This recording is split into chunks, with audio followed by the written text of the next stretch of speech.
water drilling operation, menambah gambaran dan insight dari sisi industri, serta menjadi kesempatan bagi kita semua untuk belajar langsung dari pengalaman Pak dosen Rockstar Alfa Pongkorung. Without further ado, let's just begin today's special geography class. Thank you, and we hope you guys enjoy this session. Wassalamualaikum warahmatullahi wabarakatuh. Waalaikumsalam warahmatullahi wabarakatuh. Baik, terima kasih banyak kepada Mas Reja atas kata sambutan dan juga arahan yang telah diberikan. Baik, rekan-rekan semua, kini saatnya kita untuk memasuki sesi yang paling ditunggu-tunggu, yaitu penyampaian materi utama. Nah, pada malam ini kita akan mengangkat topik yang sangat menarik, yaitu Introduction to Deepwater Drilling Operations. Nah, telah hadir di tengah-tengah kita seorang pemateri hebat dan juga berpengalaman. Oke. Sekali lagi thank you adik-adik udah mau datang. Mengorbankan malam minggu kalian demi ilmu itu keren banget coy, gila. Zaman gue nggak mungkin gue begini. Tapi ini keren sekali. Menunjukkan antusias kalian ke migas sepertinya lebih besar ya beberapa tahun terakhir ya. Kalian tahu nggak tahun 2026 itu dari zaman kuda gigit besi sampai 2025 itu tuh jurusan paling atau fakultas paling ekstrim tuh yang paling banyak tuh pasti kedokteran.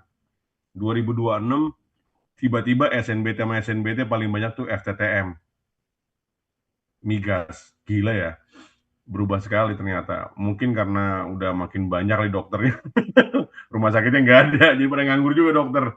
Jadi sekarang migas sepertinya lebih seksi sepertinya sekarang ini. Jadi ya semoga kalian dapat yang kalian inginkan. Ini nggak cuma ITS ya, semuanya ada ya. Selain ITS ada lagi kan? Ada yang lain-lain ada ya. Kemarin banyak yang nanya, Pak ini cuma buat ITS ya? Saya bilang enggak, ini buat umum saya bilang. Cuman yang ngadain anak ITS bilang gitu kan. Oke. Jadi tunggu bentar ya, ini gimana cara nge-view-nya supaya aku mau lihat muka-mukanya kalian yang lagi belajar. Nah, jangan lupa di open cam ya supaya saya bisa ngeliat muka kalian. Bakalan booming gitu. Ini penamparan dari saya, by the way, sedikit intro. Saya udah 21 tahun kan di oil and gas. BTW guys, suara gue tuh putus-putus nggak sih? Atau lancar jaya? Clear, Pak. Lancar, Clear Pak. ya? Lancar, Pak, lancar.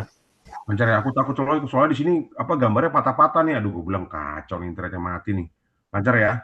Oke. Jadi gue udah 21 tahun di oil field ya, start dari field engineer seperti yang dia bilang, sampai ngerambah ke posisi manajer kecil, manajer besar.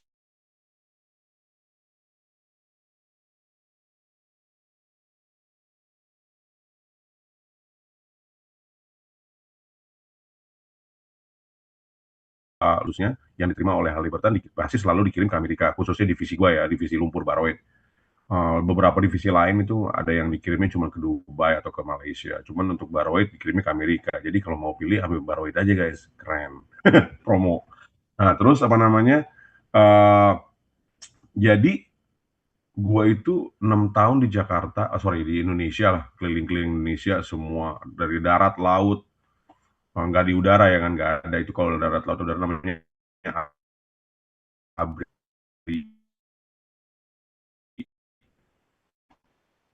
atau TNI dan laut ya, terus pindah ke Amerika terakhir kan betul logikanya kurang lebih bentar ya itu piring tau nggak lu. Jadi lu misalkan beli mie ayam tuh dicicipin sama berapa banyak orang tuh, 10 orang nyicipin satu mangkok. Males kan? Tapi cepet. Berarti nggak sih lu? Lu ke teman-teman lu lagi makan nih, makan mangkok mie ayam. Cicipin dong, cicipin. Anjir, kalau 10 orang apa nggak cepet habis tuh. Kemudian jadi apa sih? Jadi kayak rebutan gitu kalau di darat. Kemudian seperti yang kalian tahu kalau di darat juga kan apalagi di Indonesia ya, itu punglinya segambreng-gambreng, ya kan? Dari ormas A sampai ormas B tuh. Aduh, nge-lag ya guys. Cek, nge-lag ya? Cek, 1, 2, cek. Lancar, Suaranya Pak. nggak nge-lag sih. Oh, suaranya nggak nge-lag, tapi gambarnya aja yang nge-lag ya. Oke. Nggak apa-apa ya. Aman. Lanjut ya. Cepet banget. Kemudian juga dengan karakter investasi di Indonesia bakal ribet di darat, banyak gangguan lah kasarnya begitu. Kalau di laut lebih sepi, minimal yang ganggu cuma orang-orang besar doang gitu loh, nggak ada tete belecenya. Apalagi di deep water itu sepi banget gitu kan, hanya orang-orang yang istilahnya hanya orang kaya raya lah istilahnya yang bisa ngebor di tengah laut dalam begitu. Contohnya perusahaan-perusahaan besar kayak Exxon, Shell, BP. Jadi semuanya tuh pemain-pemain big dog semua gitu, nggak ada yang receh-receh.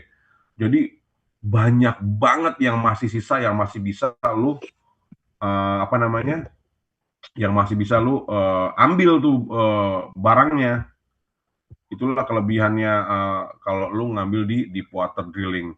Eh, apa namanya, masih istilahnya masih perawan. Kalau mereka bilangnya virgin reservoirnya masih banyak banget. Kalian tahu nggak di deep water Gulf of Mexico itu tuh rata-rata ya. Ini kita ngomongin produksi nih, sedikit aja nih. Itu bisa puluhan ribu loh. Kalau di Indonesia tuh satu well tuh paling cuman ya kalau Pertamina paling 1.000 2.000 udah foto-foto itu sama keluarganya itu. Ini udah belasan ribu, puluhan ribu per well. Gede banget. Apa namanya? Jadi karena ya itu sekarang itu malah ke depannya ya guys, penting banget mengetahui, at least lu tahu tentang deep water. Kenapa? Karena ke depannya ini bakalan rame. Contohnya sekarang kalau di Indonesia tuh lagi ada pengeboran di Kalimantan sama Eni ya. Eni itu apa namanya, udah mau development. Jadi sudah terbukti cadangannya. Kalau jadi kalau namanya kalau ngebor ada namanya eksplorasi kan. Lu tebak-tebak buah manggis, cari-cari informasi gitu kan. Kalau udah development berarti udah terbukti, udah pede dengan kandangannya, bisa diproduksi lama. Jadi potensi Indonesia untuk deep water nih sepertinya banyak. Tinggal berani modalin aja. Makanya repot kalau misalkan misalkan gini kan, orang sekarang kan negara lagi rame-ramenya investasi migas juga kan. Jadi semua perusahaan minyak yang punya ladang diambil-ambilin Pertamina. Ya sah-sah aja kalau punya duit. Ngerti nggak sih? Kalau lu punya duit, lu mau invest sendiri nggak apa-apa, mau kayak Saudi Arabia gitu, it's okay. Tapi kalau lu nggak punya duit, miskin, gimana lu mau mempertahankan gitu loh. Contohnya di Amerika tuh nggak peduli siapa yang mau ngebor. Mau Pakistan ke, India ke, Inggris ke, Brazil ke, bodoh amat. Yang penting apa? Yang penting lu bayar pajak. Ngerti nggak sih guys? Jadi poinnya di situ. Nggak peduli siapa. Emangnya lu bisa bawa kabur juga begitu aja kan nggak bisa juga. Jadi yang paling penting itu eh, kontrol dari pemerintahnya, asal jangan korup gitu loh. Yang penting ngebor aja siapapun boleh. Kenapa kita minjem duit ke bank ya? Karena kita mau expand usaha. Kalau kita nggak minjem ya nggak bisa mau expand usaha. Gimana kita mau nambah toko? Gimana mau nambah pekerja kalau nggak ada modalnya? Jangan memaksakan diri nggak menerima investasi tapi nggak punya duit. Akhirnya nggak berkembang negaranya. Memang harus open investasi. Jadi kayak di Amerika pun begitu. Dan ini bener-bener apa namanya masih fresh banyak banget di Indonesia ya khususnya ya. Jadi kalian kalau memang tertarik di pengeboran cukup menarik kalau kalian sedikit mengetahui tentang pengeboran laut dalam. Oke, keren banget. Peluang lu ditarik tuh bakal lebih besar. Dan terus kerennya guys, tiap pengeboran itu kan ada kasta-kastanya kan. Ada offshore, ada onshore, darat, laut. Laut itu dibagi lagi sama deep water, pengeboran laut dalam. Kasta paling rendah itu kasta yang paling darat, karena rame-rame, semua orang pada bisa. Kemudian, terus kalau lu punya pengalaman offshore tuh lebih seksi lagi. Tapi kalau lu punya pengalaman deep water, itu udah kayak pangkat jenderal di sini. Ngerti nggak? Kadang-kadang tuh manusia itu kan butuh ini kan, butuh flexing. Jadi kalau CV lu punya pengalaman deep water, itu pasti jauh berbeda harganya. Jadi kalau ada kesempatan kalian entah kamu magang, entah kamu suatu hari nanti kamu kerja, kalau ada kesempatan offshore di water, go get it. Oke, itu sangat bagus banget, keren. Nah lanjut lagi, pengeboran itu dalam eksekusinya ada 3 fase. Kita ada fase drilling. Fase drilling itu buat lubangnya, oke. Jadi lu ngebor lubang tuh, itu fase drilling, buatin lubang, pasang semen, casing segala macem. Itu namanya fase drilling. BTW kalian semua udah pada tahu lah ya, ini ngebor ini pakai menggunakan lumpur ya. Tahu lumpur kan, lumpur bor atau drilling fluids, ngerti nggak, Reja? Jadi setiap pengeboran itu, untuk ngebor itu harus pakai lumpur atau drilling fluids. Nah itu standar untuk pengeboran. Jadi nanti kita belajar supaya nggak kosong-kosong banget. Kemudian lanjut habis drilling phase ada namanya completion phase. Completion phase itu lubang yang sudah jadi di setup, diinstalin barang-barang yang buat produksi berikutnya atau next production phase. Jadi lu punya lubang nih, mana sini gue? Nih, ini lubang nih, lubang bor nih, udah jadi.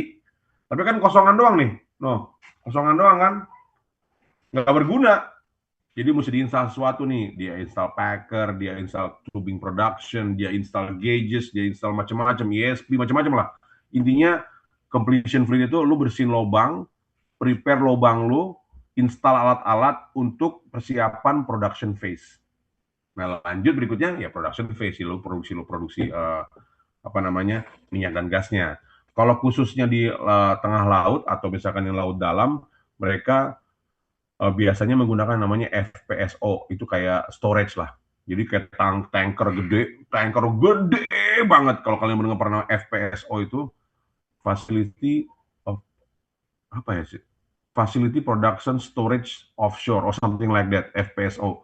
Jadi intinya tanker gede, semua hasil minyak dan gas yang dari tengah laut itu, daripada lu bikin pipa panjang ke darat, mendingan lu tampung di tanker gede.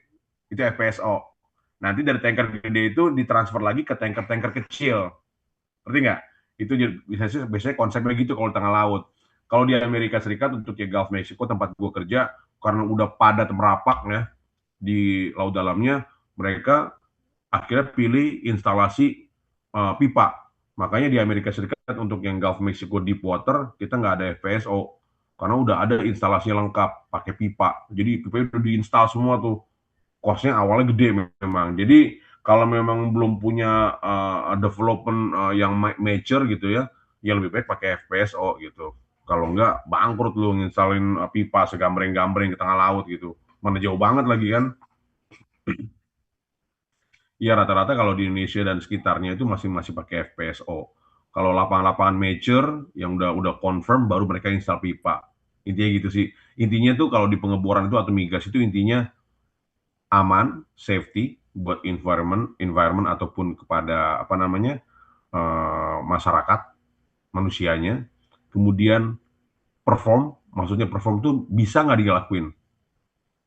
Kalau bisa gas. Kemudian mana yang lebih murah atau yang lebih efisien? Contohnya gini, misalkan lu dari rumah lu nih, misalkan lu misalkan tahu Jakarta kan, inilah kalian Surabaya lah ya, banyak kan Surabaya. Dari rumahmu ke Tunjungan Plaza, TP, Tunjungan Plaza, jaraknya kurang lebih katakanlah 100 meter misalkan. Dari rumahmu ke Tunjungan Plaza 100 meter. Itu bisa dijalani either jalan kaki atau naik motor, betul nggak? Ya kan, dua-duanya bisa. Lu jalan kaki bisa, naik motor bisa. Yang jalan kaki mungkin jangan 100 meter lah, katakanlah 500 meter deh. 500 meter deh katakanlah. Lu jalan kaki itu mungkin 5 menitan, ya kan? 5-6 menit jalan kaki ke Tunjungan Plaza, ya kan? Atau sampai setengah lari misalkan. Naik motor mungkin cuma 2 menit. Tapi masalahnya saving time-nya itu berharga nggak dibandingkan dengan lu harus nunggu beli motor. Ngerti orang? Jadi beli motor kan mahal pertama. Tapi nanti bakal cepat nyampe ke Tunjungan Plaza. Tapi masalahnya berapa kali dalam sehari lu ke Tunjungan Plaza? Apakah lu punya usaha di situ? Apakah tidak? Atau cuma main-main doang? Kalau cuma iseng-iseng berhadiah dong main-main ke TP, ngapain lu beli motor? Ya jalan kaki aja lah. Paling losing 5, 6, 7 minutes, it doesn't matter. Does that make sense, guys? Nanti lu pilih yang mana. Apakah perlu beli motor ataukah tidak? Kurang lebih seperti itu konsepnya dalam drilling, oke? Kalau memang udah perlu ya udah. Misalkan, oh ternyata gue ke Tunjungan Plaza tiap hari, sehari 3 kali, 4 kali. Ya udah, berarti lu butuh beli motor. Karena apa? Karena tiap 5 menit yang lu save, kalau dikalikan 4, dikalikan 5 kali lu ke Tunjungan Plaza, lu udah save setengah jam. Setengah jam itu uang. Kalau lu bisa jualan setengah jam di kondisi yang ramai, itu berapa uang yang lu hasilkan? Sama kayak di pengeboran. Kalau lu bisa save barang cuma 12 jam atau mungkin 1 jam, kalian tahu nggak harga rental pengeboran laut dalam? Bayangan dong, ini general ya. Harga 1 hari rental rig laut dalam itu 1,5 juta dolar 1 hari 24 jam. Kalau kamu bikin lambat, bikin delay, digantung kamu di crown-nya itu. Jadi itu mahal banget. Jadi every hour that you can save in deep water, berarti tiap 1 jam harganya 100.000 dolar. Kamu tahu nggak 100.000 dolar itu berapa? Banyak, banyak banget. 100.000 dolar itu berarti udah 1,8 M sekarang kan? Jam. Loh, gila. Jadi you have to think about efficiency. Apakah perlu alat bantu yang lebih mahal tapi mempercepat atau tidak?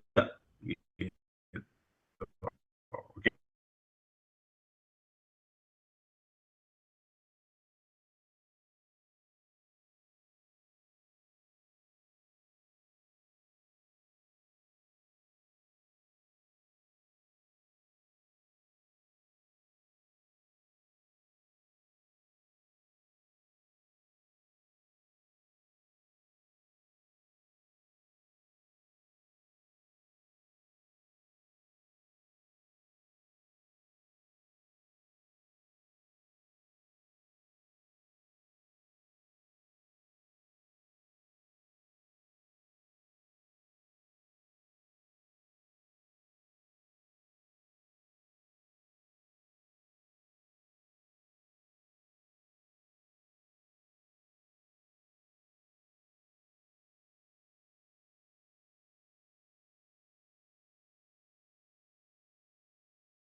Jadi carilah challenge setinggi-tingginya sampai di mana orang nggak bisa ngelawan lu.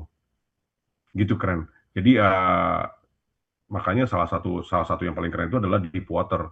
Kalau lu udah di deep water, typically lu udah punya label jenderal di pundak lo gitu.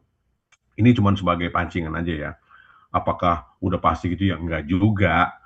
Cuman kan dengan lu pengalaman lu yang luar biasa pasti akan berbeda tampilannya. Oke? Kemudian ini pasti pengeboran laut dalam seperti gambar-gambar tersebut. Ini macam-macam kan, ada yang fixed platform segala macam. Nah ini yang FPSO, floating production storage. Ini yang biasa kita pakai untuk nangkap-nangkapin minyak gas yang sudah lagi produksi. Kemudian jenis-jenis rig itu macam-macam tuh, ada TLP, ada yang platform submersible, ada yang kayak begini nih, ada yang apa namanya vessel boatnya. Jadi macam-macam, tergantung jarak-jaraknya juga, tergantung kemampuan dari perusahaan-perusahaan tersebut. Kita mau pakai yang fixed platform kah, mau pakai yang floating TLP kah, atau yang spar, atau mungkin mereka mau pakai yang submersible, atau mungkin yang vessel boat. Jadi tergantung kebutuhannya, tergantung seberapa dalamnya. Nanti kita belajar kalau apa sih Bang definisi deep water tuh gimana? Apa sih kategorinya kalau dikategorikan sebagai pengeboran laut dalam? Jadi pengeboran laut dalam itu banyak yang berdebat. Biasanya ada yang bilang dari 1.500 feet water depth. Jadi water depth-nya nggak water depth-nya kan? Ada yang bilang water depth-nya 1.500 can be considered as deep water. Ada yang bilang kalau kita dari perusahaan gue bilangnya 2.000 atau lebih itu considernya pengeboran laut dalam. Tapi yang pasti dia mesti pakai floating lah, intinya nggak nempel rig-nya di dasar laut, ngerti nggak? Either ngapung, either dia pakai jangkar, pokoknya dia ngapung, intinya dia ngambang lah, nggak ada yang menyentuh ke bawah. Oke? Nah itulah apa namanya deep water, di atas 2.000 sampai 6.000 itu deep water. Nah Pengeboran gua dulu, zaman gua di Gulf of Mexico megang Shell, itu nggak ada yang di bawah 6.000. Pengeboran gua tuh semuanya water depth gua itu 7.500 paling rendah, 72 deh, 7.200 sampai 10.000 feet. Jadi lu bayangin nggak sih guys, kan ngebor itu pakai ini ya, pakai lumpur kan, udah tahu kan pakai lumpur bor atau drilling fluids. Nah, pengeboran laut dalam itu dimanapun itu namanya udah 10.000 feet atau 7.000 feet, ini lautnya tuh dinginnya kayak setan guys. Dingin ini kayak kulkas dalamnya, lu bisa lewat wassalam, udah mati pasti di sini. Jadi apa namanya, lumpur itu mesti spesial, nggak bisa lu pakai lumpur-lumpur sembarangan. Karena apa? Gua kasih contoh. Kalian tahu ini nggak, susu kental manis? Tahu dong susu kental manis ya Tahu, nggak, Mas Pak. Eli? Nah, susu kental manis itu kalau lu taruh di meja biasa di rumah lo gitu kan, masih bisa dituangin kan, mau makan roti pakai susu kental manis kan enak tuh, ya kan? Asik. Masih meleleh-leleh tuh kan, bisa dicocorin ke apa namanya, ke roti. Tapi nanti tiba-tiba besoknya takut semut nih. Lu masukin kulkas kan, walaupun bukan freezer ya, kulkas biasa kan, masukin kan, lu coba ambil besoknya, gerak nggak itu? Nggak mungkin gerak. Walaupun nggak dingin-dingin banget kan, itu cuma kulkas biasa. Nah, itu namanya thesotropy factor. Thesotropy factor itu kondisi di mana fluida akan gel up atau coagulate due to non-Newtonian composition. Jadi langsung nggak bergerak tuh. Lu mesti nunggu agak panas dulu. Nah, lu bayangin dong kalau ngebor kayak begitu. Di sini tahu nggak suhunya guys? Di sini nih suhunya tuh kurang lebih bisa sampai 35 atau 40 derajat Fahrenheit. 35 sampai 45 derajat 35 sampai 40 derajat Fahrenheit itu mungkin sekitar 2 sampai 5 degree Celcius ya. Itu kan dingin Masya Allah. Bahkan some area reach 32 gitu. Jadi dingin banget ini. Lah bang, kok nggak beku bang air bang? Kenapa nggak beku air lautnya? Tahu nggak kenapa nggak beku? Kan udah menjelang titik beku tuh kan, udah menjelang nol kan? Kok nggak jadi es di daerah ini bang? Karena ini air laut. Kanan tinggi. Kenapa? Yes, kandungan garam dia akan mengubah titik beku sebuah air. Jadi air nih, kalau lu tambahin garam, tapi nggak banyak-banyak ya, every drop of salt into a water, it will drop the freezing point. Wah Pak, berarti kalau masukin satu gerobak, turun terus? Enggak. Ada titik tertentu namanya eutectic point. Nanti diturun nih, misalkan lu air segelas nih, ada air segelas. Lu tambahin nih, apa namanya, misalnya ada air segelas, lu tambahin garam 1 biji, 2 biji, turun tuh freezing point-nya dari 0, minus 1, minus 2, minus 3, minus terus. Tapi kalau lu tambahinnya banyak banget, dia akan melewati namanya eutectic point. Nanti dia naik nih suhunya. Tapi bukan freezing, tapi namanya icing. Jadinya apa? Kristal, jadi kristal. Nah, jadi kalau tambahin kebanyakan garam, lebih naik lagi suhunya. Cuman biasanya kalau air laut, itu freezing point-nya akan berbeda. Nah, jadi gitu kurang lebih seperti itu guys. Apa namanya, kalau lu pakai lumpur abal-abal yang murah meriah, ya wassalam, kayak nasibnya kayak susu kental manis tadi membeku atau mengeras. Lah, gimana caranya dipompa? Kalau misalkan lu pompa es krim kan susah kan daripada pompa air kan. Nah, itu yang terjadi. Makanya mesti spesial lumpur spesial yang bisa menghadapi perubahan temperatur ekstrim dari dingin ke panas. Kan di bawah ini panas banget nih, lihat nggak nih guys? Lihat gambarnya nggak nih? Lihat gambar ini. Ini kan bawahnya ini kayak ada api-api gitu. Panas maksudnya. Panas banget di bawah nih. Di atasnya dingin banget. Nah, kalau lumpur abal-abal ya wassalam. Nah, kategori di atas 6.000 biasanya sebutnya ultra deep water. Jadi semua yang gue bor di Gulf Mexico itu selama 10 tahun tuh ultra deep water. Seru banget. Tingkat confidence gue tuh jauh lebih tinggi setelah bekerja di Gulf Mexico. Mau berdebat sama siapa aja, lu jejerin guru besar juga gue nggak takut gitu. Malah dia yang gue ajarin kali. Orang mereka nggak pernah ngebor. Lagi mana? Lu aja nggak pernah ngebor, lu ngajarin gue. Nggak bisa lah. Lu mau mutadara, lu mau S3 sampai S5 juga, lu nggak ada artinya di mata gue. Ngerti gak sih? Lu gimana mau ngajarin gue apa namanya jadi pembalap, tapi lu nggak pernah bukan pembalap, nggak bisa. Gimana lu pernah megang stang motor nggak pernah. Tahu nggak feelingnya mau belok ke kiri belok kanan, tapi lu nggak pernah jadi pembalap, ya nggak bisa. Aneh dong, nggak bisa lah. apa untuk khusus teknik ya, gue ngomongin teknik ya, gue nggak ngomongin yang lain-lain ya, gue nggak ngomongin psikologi, gue nggak ngomongin filsafat, itu kan awang-awang aja kan, suka-suka mulut lu aja. Kalau misalnya udah tua biasanya kan ngebacotnya gede tuh, apa namanya, bebas kalau non teknik mah. Nah kalau teknikal kan kalau belum pernah ngelakuinnya ya susah lah. Banyak kan orang, wah ini ngajar ini katanya, mata kuliah apa nih, drilling fluids. Oh pernah jadi mat engineer? Enggak. Lah, terus gimana ngajarnya? Jadi ya hanya baca buku intinya. Ya beda lah. Kalau lu pernah ngerjain sama cuma baca buku ya rasa feelingnya beda. Sama kayak lu ngajarin orang naik sepeda. Lah kalau lu nggak bisa naik sepeda, saya baca buku nih, angkat kaki kanan, taruh ke pedal, goes, jatuh lu pasti. Beda sama yang udah pernah naik sepeda. Beda. Makanya kalau bisa setiap ada orang-orang yang ngasih kuliah gratis kayak gini, baik itu saya atau teman-teman saya atau siapapun, tapi dia praktisi, kalau bisa kalian dengerin.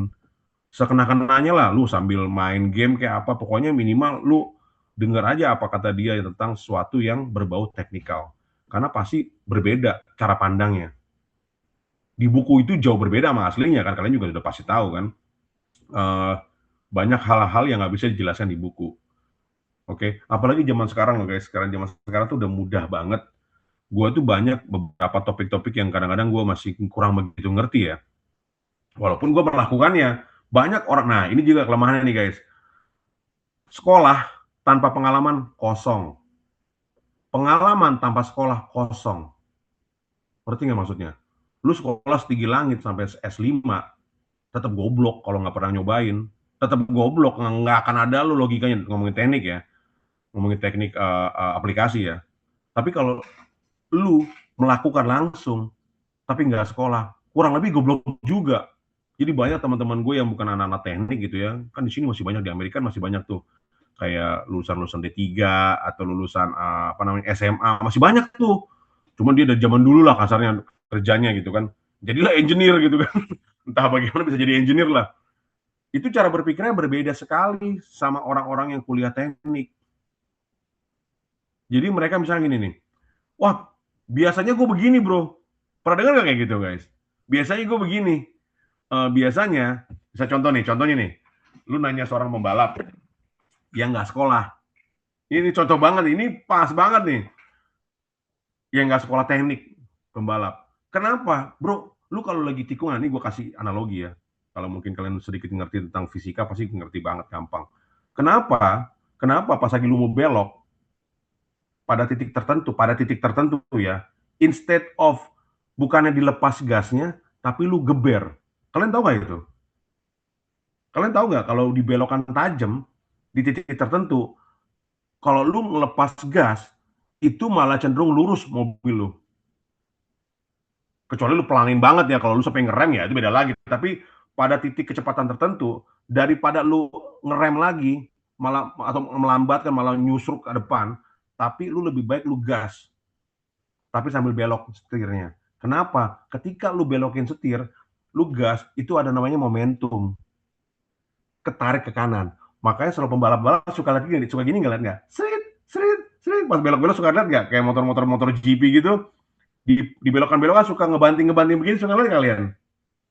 Kalau kalian nonton balapan-balapan ya, itu suka ngebanting. Itu ilmu fisika, momentum. Tapi kalau misalkan lu nanya pembalap yang nggak sekolah, nggak tahu tuh bro, biasanya gue pas lagi di sini tuh gue geber aja biar ngangkat bannya. Nggak ada penjelasan. Sama, banyak banget yang kayak gitu. Jadi kayak, hah? Gimana caranya? Nah, tapi misalkan ngobrol sama yang sekolah, oh enggak, kalau di fisika itu ketika suatu benda dalam kecepatan tertentu, kemudian lu direction yang lu belokin ke kiri atau ke kanan, kemudian lu tambahin putaran, akselerasi, itu pasti akan ngebanting ke arah yang dituju. Kurang lebih seperti itu. Jadi sekolah tanpa pengalaman juga kosong, pengalaman tanpa sekolah juga jadi kosong. Tapi lebih mending pengalaman tanpa sekolah sih, masih lebih beradab. Mereka minimal udah tahu hasilnya pasti begini gitu kan. Jadi please, sekolah yang tinggi itu wajib, tapi kalau bisa cari pengalaman juga yang keren-keren juga wajib. Oke? Lanjut lagi. Nah, terus pertanyaan berikutnya adalah, terus gimana sih Bang mereka mempertahankan posisinya Bang di tengah laut? Nah, untuk kasus-kasusnya deep water, kalau yang cuma offshore biasa begini nih guys. Lihat nggak nih, ada kayak apa namanya rangka-rangka ini nih. jack up ini nih. Ini biasa pakai ini yang ecek-ecek, yang pendek-pendek. Nanti tuh mulai dalam tuh udah pakai apa namanya jangkar, pakai kabel-kabel.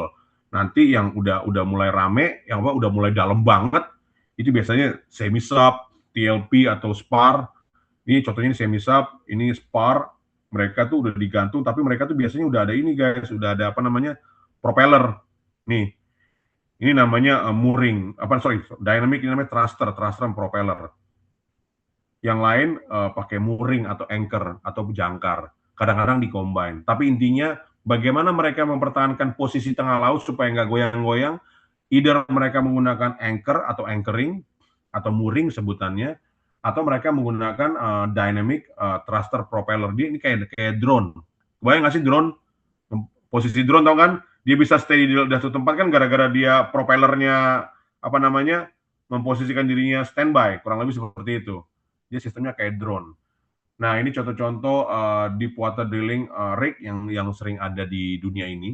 Ada yang namanya semi-sub, ada yang namanya drill ship, ada yang namanya spar atau single point anchor reservoir, ada namanya TLP. Nah, kita bahas satu-satu nih. Tunggu bentar ya, gue minum dulu bentar, haus banget nih. Bentar. Cek, 1, 2, 3, cek, aman? Clear, Pak. Mantap.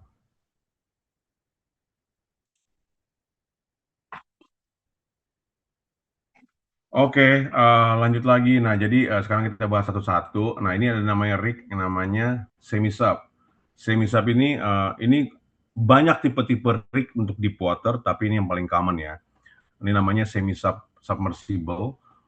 Dia modelnya dynamic or mooring method. Jadi dia kadang-kadang dia di-combine sama mooring sama jangkar. Cuman dia bisa juga mempertahankan dirinya, posisinya menggunakan dynamic yang pakai propeller tadi kayak drone tadi kan. Dia juga ngapungnya pakai konsep buoyancy. Kalian tahu buoyancy kan? Ngapung gitu kan. Kemudian lebih stabil. Gue suka sih kalau ngebor pakai ini biasanya lebih stabil. Guys, suara gue masih patah-patah atau enggak nih guys? 1, 2, 3, 1, 2, 3. Patah nggak sih? Enggak kan? Aman, Enggak, Pak. aman. Enggak, Pak. Aman, Aman, Pak. Pak. Clear. Soalnya gambarnya putus semua nih gambarnya nih. Iya, Pak. Oke, lanjut ya. Nah, dan biasanya ini lebih stabil. Gue suka nih kalau ini nih, apa namanya, walaupun tengah laut gitu, tapi lebih stabil.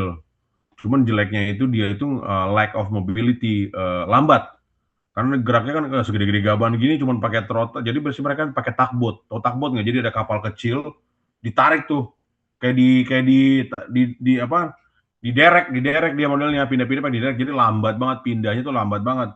Nah, yang wassalam tuh kalau lagi ada badai itu setelah tahunnya, kecemplung-cemplung tuh kebalik-balik tuh orang teman-teman gue tuh. Jadi kaburnya lambat. Kalau yang modelnya apa drill ship kan cepet kaburnya. Kalau ini lambat nih. Dan ini fluida yang ditampung itu bisa sampai lebih dari 20.000 barrel. 20.000 barrel tuh banyak loh guys. Itu bisa mandi satu komplek. Satu komplek mandi rame-rame juga masih sisa tuh 20.000 barrel. Jadi ini banyak banget volumenya. Kalau di darat nih untuk perbandingan biar kalian agak-agak ngedong nih ya. Ngebor di darat itu volume fluidanya paling 2.000, udah foto-foto itu sama keluarganya tuh. Udah satu kampung mandi 2.000 barel tuh. Ini 20.000 lebih. Bukan satu kecamatan mungkin mandi di sini bisa. Nah, ini semi sub paling stabil, pokoknya lebih demen lah gue ngebor di sini, lebih stabil, enak, terus apa namanya deck space-nya tuh luas, jadi kita bisa macam-macamnya gampang. Satu provinsi katanya, ada yang bilang satu provinsi juga bisa mandi.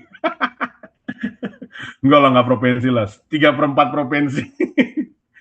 Nah, yang ini namanya drill ship, oke? Drill ship itu biasanya dia pakai dynamic method, maksudnya apa? Maksudnya dia akan mempertahankan posisinya menggunakan thruster tadi, ya kan? Pakai thruster tadi dia bisa ada 8, biasanya itu ada 8 atau mungkin 10. Jadi memposisikan dirinya sehingga tetap stabil, tapi dia biasanya karena dia bentuknya seperti kapal, ya agak-agak coyang-coyang dikit lah kan. Kalau lu muntahan ya wassalam lu, bisa nggak ini. apa namanya, tapi highly mobile guys, highly mobile. Jadi kalau ada masalah nih, ada gas meledak atau ada badai, langsung kabur, cepet larinya, kayak copet lah, habis nyopet lari cepet banget. Nah, ini copet nih, lari cepet banget, jadi aman kalau kalau naik sama dia aman. Bisa ngebor sampai 10.000 feet, juga volume fluidanya juga luar biasa. Luar biasa banyak, lebih dari 20.000 feet. 20.000 feet jadi 20 barrels. Ini keren banget nih. Ini seru banget loh guys, kerja-kerja tempat-tempat offshore gini ya dibanding darat ya. Ini untuk pengetahuan aja nih. Walaupun kadang-kadang gue sih nggak suka ya, kalau gue pribadi ya, gue nggak terlalu suka banget kerja di offshore. Karena apa? Gue tuh orangnya nggak suka terkungkung. Gue tuh kalau lu punya masalah dengan apa namanya space, wah udah lu jangan deh. Bisa gila soalnya nanti di situ. Bisa gila itu kan dikurung tuh nggak bisa kemana-mana tuh. Wah gila pokoknya tuh mentok semua itu kan gedenya paling ya kurang lebih setengah lapangan bola lah. Yang muter-muter situ kadang-kadang cuma seperempat lapangan bola tergantung seberapa gedenya. Tapi kalau lu punya masalah dengan apa terkungkung gitu, ruangan tertutup ya lu jangan. Nah gue punya masalah itu, jadi gue tuh bete di situ, walaupun nggak pahit-pahit banget. Jadi misalkan lu ngerokok, misalkan lu mesti ke tempat yang itu terus tuh selama 2 minggu, modar lu. Tapi serunya ya, apa namanya? Serunya tuh selama 2 minggu itu ya makanannya gila men. Lu bisa gendut tuh. Galang, kamu jadi kurus kering gitu, kamu bisa jadi gendut kamu Galang kalau makan di offshore. Saya itu tiap hari, tiap pagi dulu zaman masih muda ya, kan pakai coverall Halliburton gitu kan. Sebelah kiri itu susu 1 liter, taruh di kantong. Kantong kan gede kan kalau coverall tuh taruh di kantong. Sebelah kanan tuh Coca-Cola 1 liter. Tangan kanan kiri ini ayam sama daging, cap tiap hari tuh. Gila. Gue kalau kerja 2 minggu gendut. Pas pulang ke Jakarta kurus, nggak makan, nggak punya duit soalnya. Enggak lah, Kak. Maksudnya pokoknya di offshore itu karena banyak makanan kan, ini pesan macam-macam, malam teriak, "Mas, Indomie!" Udah dibikinin. Padahal ada daging, pizza, segala macam. Jadi ada menu western, ada menu Indonesia. Wah, pokoknya kalau di offshore asli lu sehat walafiat, badan lu segede-gede gaban lo kalau di offshore tuh. Anjrit pokoknya. Tapi ya gue nggak sukanya karena ya itu aja, apa namanya, nggak bisa kemana-mana gitu, tuh terkungkung gitu kan, situ-situ lagi, aduh, kalau lebih dari 2 minggu bisa muntah darah, bisa gila kali gue. Gue lebih suka ngebor darat, karena kalau darat itu banyak ini kan, warung-warung dadakan, warung-warung kampung kan, ada banyak yang tiba-tiba ada yang jualan aja Indomie, tiba-tiba ada yang jual pop mie, anjir ini pengeboran pada tengah-tengah hutan sawit. Orang entah di mana orang kampungnya jauh banget berkilo-kilo, tiba-tiba ada warung banyak banget lagi, bererot tuh depan itu, ih kok ada warung nih, ada yang bawa gitar satu udah nyanyi tuh, "Sio mamai." Wah gue tuh tim nyanyi dulu kalau misalnya lagi ngebor tengah-tengah hutan tuh, kalau tengah gunung tiba-tiba ada warung, tinggal minggu depannya bawa gitar, udah tuh langsung nyanyi tuh Manado, Batak, Ambon, wah langsung nyanyi teriak-teriakan, gila pokoknya. Tapi happy lah kalau belum kawin gitu ya atau masih muda gitu ya, kerja di migas tuh gokil men, gokil. Itu pengalaman yang luar biasa. Apa namanya? Apalagi kalau kalian bisa masuk ke international company itu beyond your imagination lah. Maksudnya ya gue nggak tahu seberapa kaya bapak lu ya, tapi maksud gue untuk orang miskin kayak gue zaman dulu, gue anak Priuk, miskin, gue kuliah aja nggak bisa beli buku, gue cuma nyatet sama fotokopi. Makan susah. Gue tuh mesti ngajar bahasa Inggris kampung-kampung, ngamen di Bandung untuk selamat dulu istilahnya tuh. Jadi tuh luar negeri tuh beyond my imagination, atau mungkin nggak ada dalam kamus gue. Luar negeri tuh nggak ada, nggak punya apa-apa. Jadi pas lu masuk perusahaan besar, international company, itu kaget lah. Tiba-tiba lu bisa dikirim langsung ke luar negeri. Anjay kan, gila lu terima kerja terus kirim ke luar negeri, Amerika lagi, wadidaw ya 20 lu. Kalau bisa gua bikin akekahan 7 hari 7 malam di Priuk tuh, gila. Kalau perlu 1 Priuk gua undang bikin dangdutan. Habis itu pulang dari Amerika, kerja di Indonesia, ke offshore, ke tengah laut, ke tengah gunung, ke tengah sawah. Ih, kayaknya tuh keren banget men, itu kemana-mana. Jadi gue tau gak lu, di kantor gue tuh dulu kami tuh dikasih apa namanya, uang rembesan gitu kan, naik taksi. Udah tuh naik taksi kemana-mana udah gila tuh. Pokoknya ratusan ribu nggak apa-apa, bayar. Pokoknya gue tiap hari itu berangkat 500.000, pulang 500.000. Padahal nggak nyampe segitu. Maksimal 500.000. Gue bikinnya 499. Padahal rumah gue dekat. Rumah gue di Priuk. Ke bandara kan cuma nggak nyampe 200.000. Tapi kan tetap 499. Supaya nggak 500 banget ya kan, anjay. Kemudian terbanglah ke kita dulu masih zamannya, sekarang sih udah bokis sih kantor gue. Dulu masih Royal tuh. Dulu kita terbang tuh pasti Garuda di mana-mana. Abis itu karena kita kerja di Halliburton gitu kan, lu ngelamar kartu kredit kan, zaman dulu kartu kredit tuh nggak gampang, nggak kayak sekarang. Zaman dulu tuh susah, kayak ngelamar skripsi, anjir. Gue bilang kartu kredit tokai banget ya, padahal dia yang butuh ya. Cuman susah, apalagi gue waktu itu mintanya yang platinum. Jadi itu zaman gue dulu tuh, kalau anak-anak minyak, kalau nggak punya platinum itu kasta terbawah, anjay. Jadi kalau anak Halliburton sama Schlumberger gitu, Baker, weh semuanya kartu platinum, nggak gold mah, itu mah rakyat jelata. Jadi itu banyak ngadu-ngaduan platinum card. Zaman dulu tuh yang paling legend kalau lu punya Garuda kartu Garuda Citibank. Nah, kalau lu punya kartu Garuda Citibank, lu bisa ke executive lounge. Nah, itu dia, makanya pada berebutan orang-orang minyak tuh, bangke. Kalau misalkan gaji lu kecil, nggak bisa ditembus. Gaji lu tuh mesti di atas 10 waktu itu. Wah, gila pokoknya tuh. Jadi mesti punya kartu platinum card. Baru tuh kalau ke bandara tuh, tau nggak zaman dulu ya guys, gue nggak tahu zaman sekarang mungkin setelannya beda ya. Anak-anak minyak ya guys ya. Lu mesti pakai, biasanya itu setelan minyak yang uangnya banyak nih. Kalau uangnya sedikit pasti setelannya kayak emas-emas. Kalau yang uangnya banyak atau pura-pura banyak, jeans ya kan, jeans, kaosnya mahal gitu kayak Billabong atau Rip Curl gitu, atau Nike original yang ori ya. Tapi kan gue nggak pernah pakai ori, kan gue anak Priok, beli pasar ular. Pura meriah. Tapi ganteng. Kalau ganteng nggak kelihatan guys. Pokoknya kalau lu ganteng, lu mau pakai barang palsu nggak kelihatan. Makanya ganteng-gantengin diri lu daripada lu beli yang mahal, mending gantengin. Gue pakai palsu juga nggak ketahuan kok. Barang-barang gue banyak yang palsu tapi nggak ketahuan karena gue ganteng. Dulu ya, sekarang mah enggak. Udah tua soalnya. Nah, jadi ngelamar kartu platinum gitu. Langsung di bandara lu dapat eksekutif lounge. Jadi tuh wah, ketemu tuh kalau sama-sama ketemu orang anak minyak kan, gila. Orang kaya Mas ya? Yoi dong, platinum ya. Yoi, lu udah ganteng banget tuh. Pakai kartu platinum credit card, lu bisa masuk ke eksekutif lounge. Jadi itu salah satu kebanggaan zaman dulu. Nggak tahu kalau sekarang ya, mungkin sekarang udah diobral kali. Garuda Card dan Citibank itu susah banget tuh ngelamarnya, anjir. Kebanggaan. Pokoknya enak banget. Terus lu terbang-terbang gitu kan. Jadi tau nggak? Jadi tuh waktu zamannya masih engineer ya. Di rumah gua tuh waktu gue nebeng sama orang tua gua kan, belum punya rumah, baru lulus kuliah kan. Jadi di rumah gua tuh udah ada tas ini namanya tas apa sih? Tas tenis gitu. Duffel bag, tapi dari Halliburton kan. Itu isinya tuh coverall gue, baju-baju gue semuanya, pokoknya perlengkapan berangkat gitu. Jadi itu nggak pernah berubah guys. Jadi lu selalu siapin itu. Lu turun dari rig, plek, taruh di situ. Berangkat tinggal ambil, pulang tinggal turun. Pokoknya selalu dicuci terus, pokoknya selalu bersih. Jadi kalau pergi tinggal bawa tas itu. Udah, jadi kalau bisa terbang, udah pakai tas duffel bag itu. Jadi nggak usah masukin bagasi kan, jadi cepat. Wah keren banget kemana-mana. Abis itu dalam waktu 2-3 tahun, lu pasti kalau ya nggak pasti lah ya. Kemungkinan besar lu akan ada pertukaran.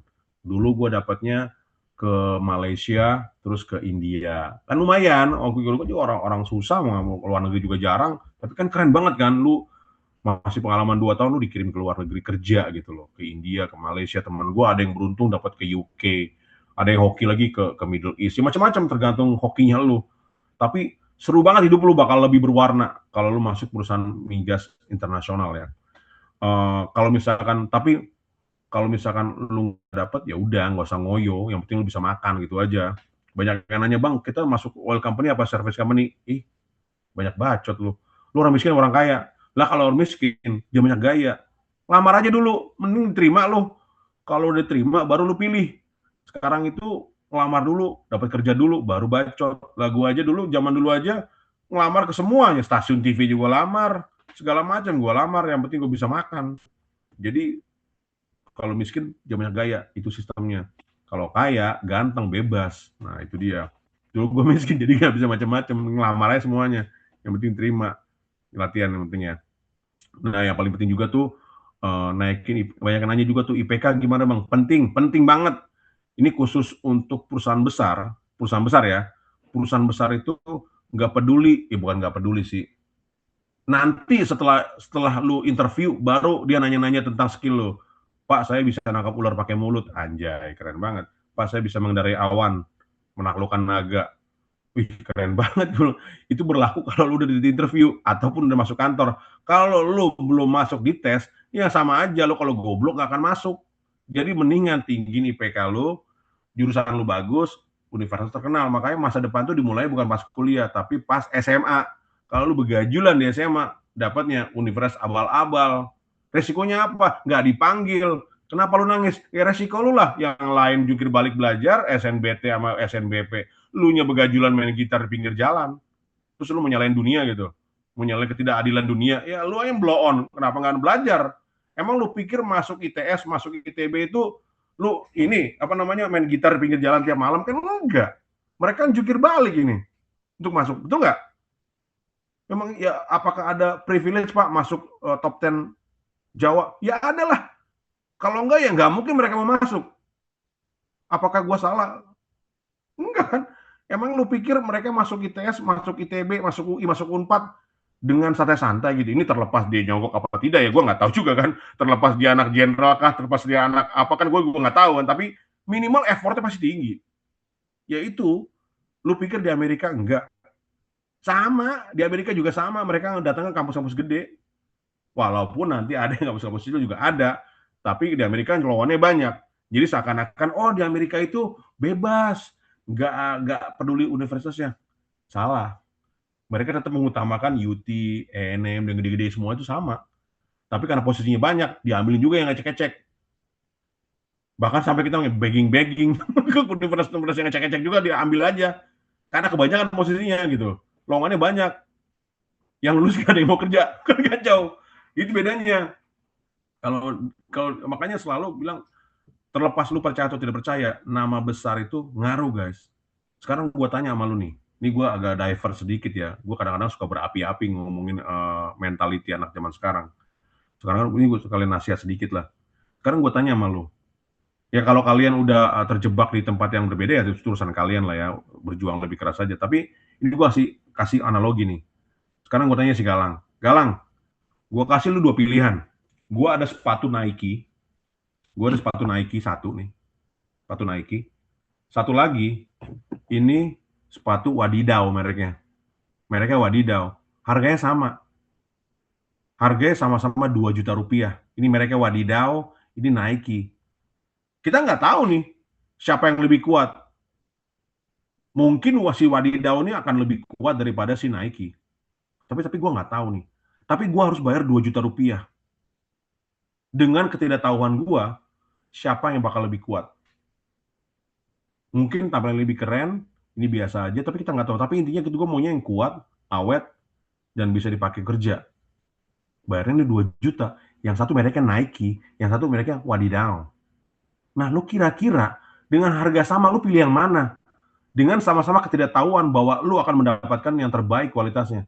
Gua kalau jadi HRD, lebih baik gua ambil Nike lah. Ketahuan punya nama. Kenapa lu ambil Toyota? Daripada merek Jingcheng misalkan. Dengan kategori kita nggak tahu apa-apa nih. Mesinnya sama 1.500, modelnya sama SUV, harganya range-nya sama. Apakah lu pilih Jingcheng? Enggak kan, lu pasti pilih Toyota. Kenapa? Udah ada nama.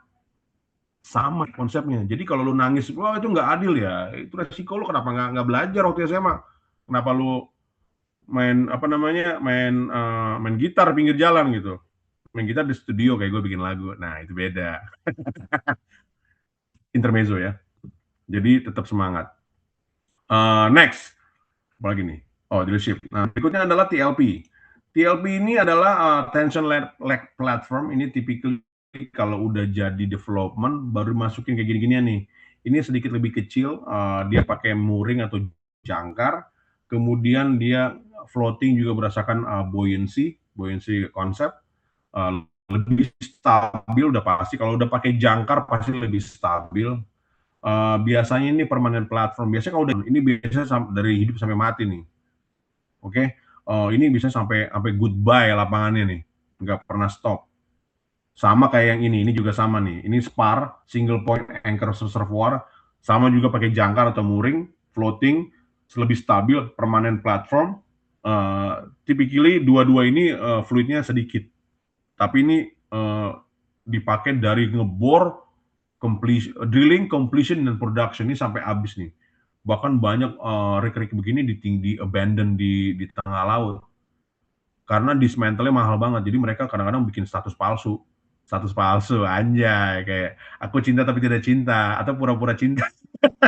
Jadi intinya dia bikin status bahwa dia lagi drilling atau lagi produksi, padahal udah enggak, supaya nggak usah bongkar.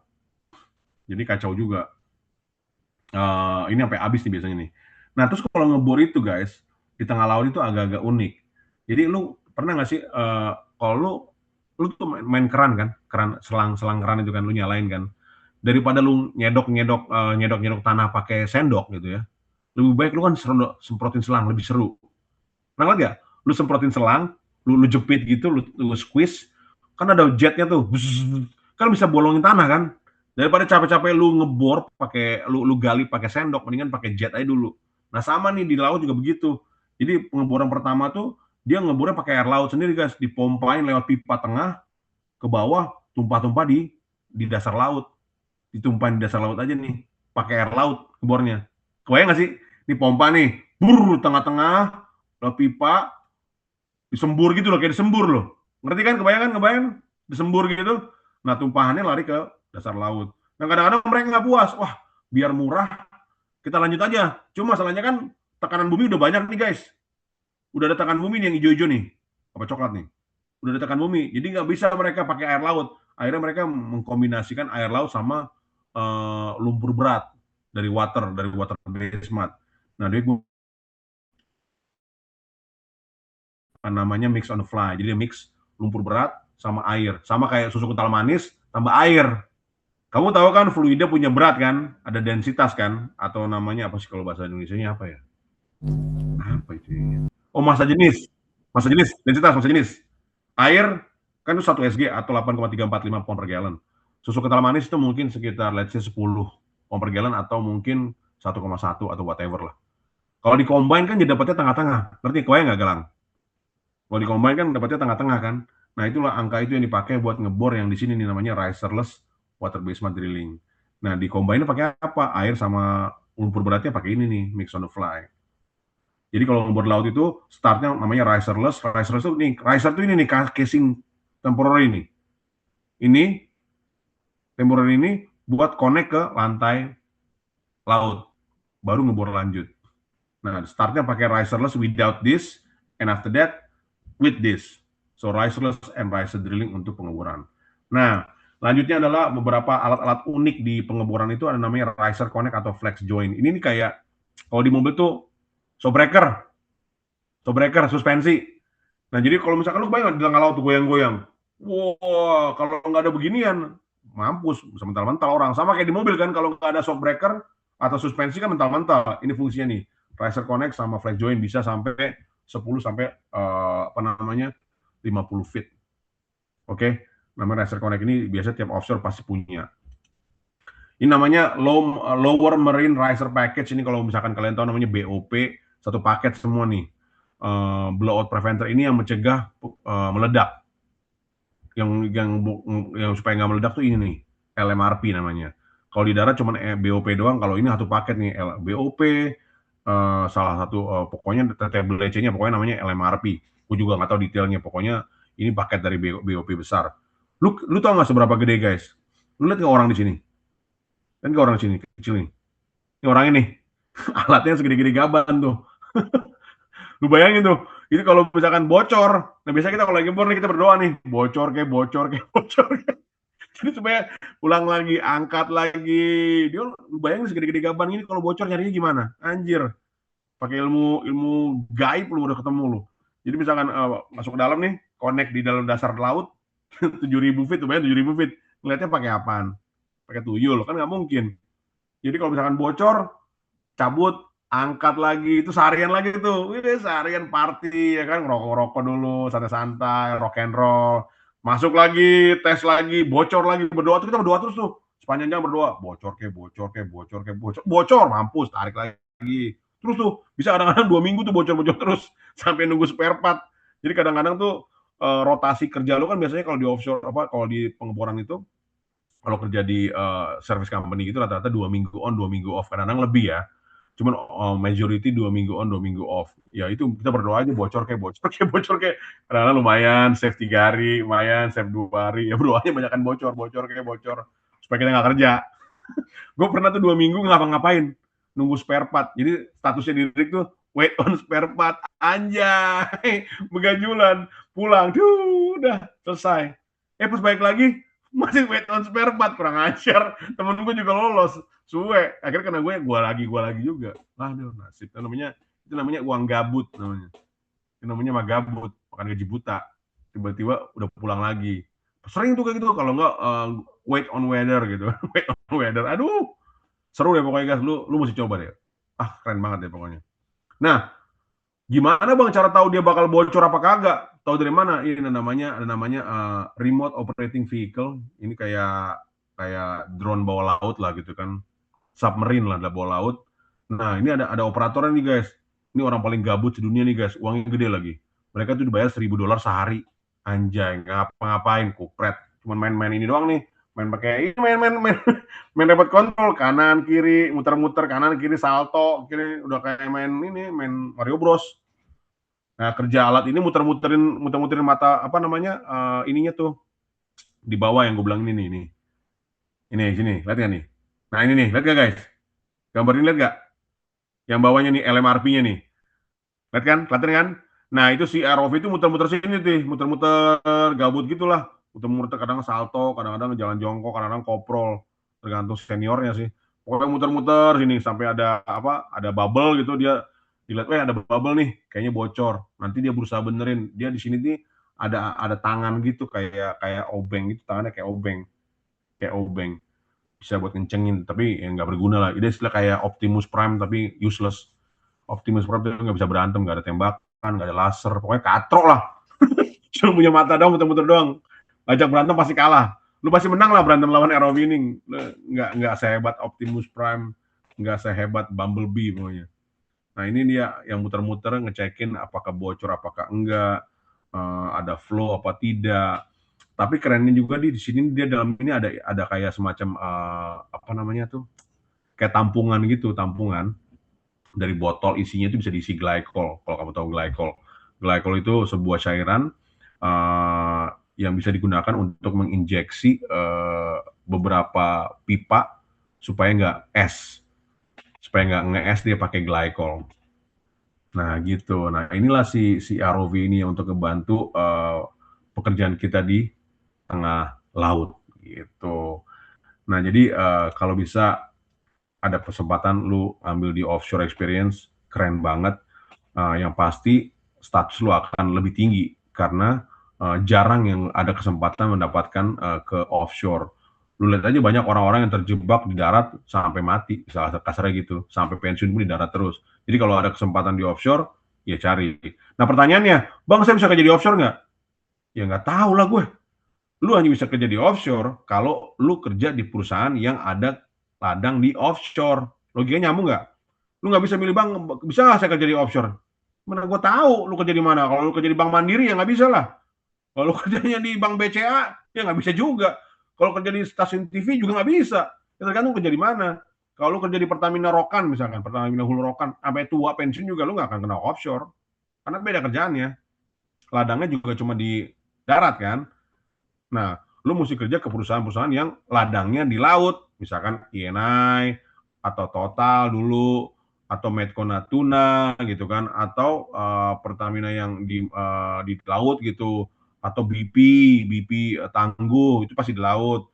Nah, atau lu kerja di service company kayak gua. Jadi tuh oil and gas itu ada dua kan, ada service company sama oil company. Oil company itu yang punya ladang kayak Pertamina, Exxon, Medco. Nah, lu cari yang punya ladang offshore, baru bisa ke offshore. Nah, kalau yang lebih umum tuh service company kayak gua, Halliburton, Schlumberger, Baker, Weatherford. Nah, kami itu penyedia jasa. Jadi it doesn't matter Kalau kliennya di offshore ya kita ke offshore, kalau kliennya onshore ya kita ke onshore, kalau kliennya geothermal kita geothermal, ya pokoknya gimana kliennya. Tapi peluang kamu ke offshore pasti lebih besar kalau di service company karena kita kerja buat semua orang. Tapi service company yang bagaimana Bang? Yang internasional pasti lebih besar. Semua bicara peluang ya. Apakah ada apa enggaknya ya nggak tahu juga gitu. Tapi peluangnya lebih besar kalau kalian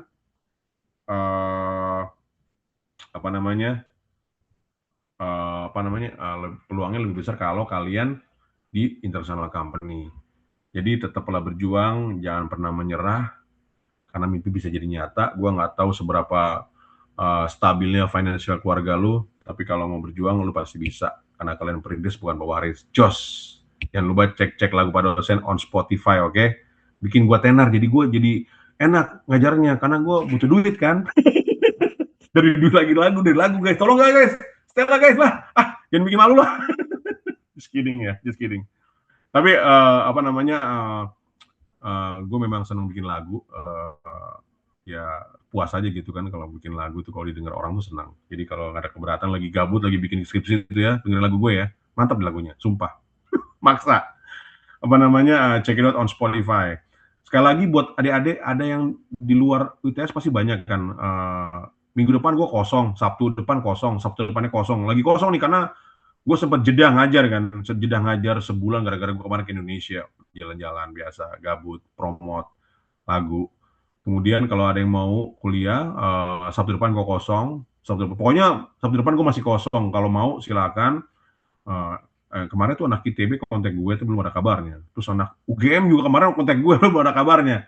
Kalau mau kita ngobrol masalah karir juga boleh, masalah drilling operation lagi boleh. Kalau ada anak geologi UGM kah, ITB kah, Unpad kah, gue lagi pengen ngajarin, gue karena suka bosen kan yang aneh-aneh. Jadi gue pengen